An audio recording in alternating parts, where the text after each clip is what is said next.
The small strip of land is supposed to place park-goers into an altered state of being and let them know they have walked out of the present and into a time where the world isn't as harsh as it seems to be. There are no car accidents, there's no road rage, and when people ask how you're doing, they actually care to hear the answer. People are nicer here, and everything feels comfortable and safe. Certainly safer than an actual street in any real-life town. It's supposed to put the average person into an almost sitcom-like existence in a place of abject comfort, because nothing bad could ever happen here, and on the off chance it does, that bad thing is immediately removed by security personnel, never to be spoken of again. The idealized version of a town was Walt's biggest dream. Beyond the fortune from the movies, and beyond creating the greatest theme park in the world, he wanted to make this, Main Street USA, into a reality.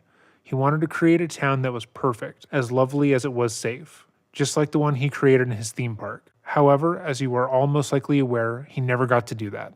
When Walt died on December 15th, 1966, at the age of 65, he left the company in a state of flux. He had projects in the works, like Disney World, the largest theme park undertaking any company had ever had. And without him at the helm, people floundered. So much of the Disney company had been him thinking and dreaming up ideas that seemed impossible, and then making them happen. He would walk into the Disney studios with an idea, something that no one had ever done, and task his employees with finding a way to make it work. His creativity was the sole driving force, and no one else in the company had any idea of what should be done after his passing.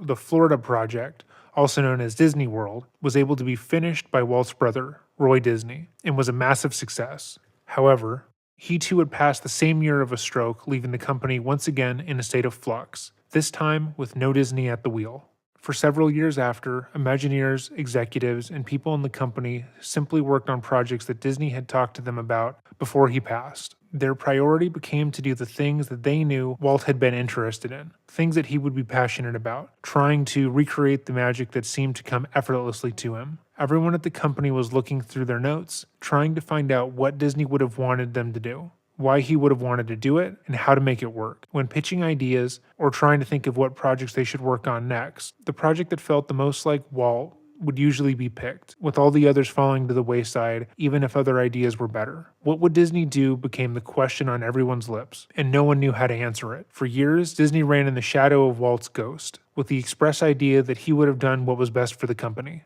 One of the biggest projects to follow Walt's passing was the completion of Disney World, which was a smashing success. Disney had worked on the project himself before his passing. However, after it opened to rave reviews, the focus shifted on what should we do next? How can we make this better? How do we improve what Walt set in motion? What would Walt want us to do?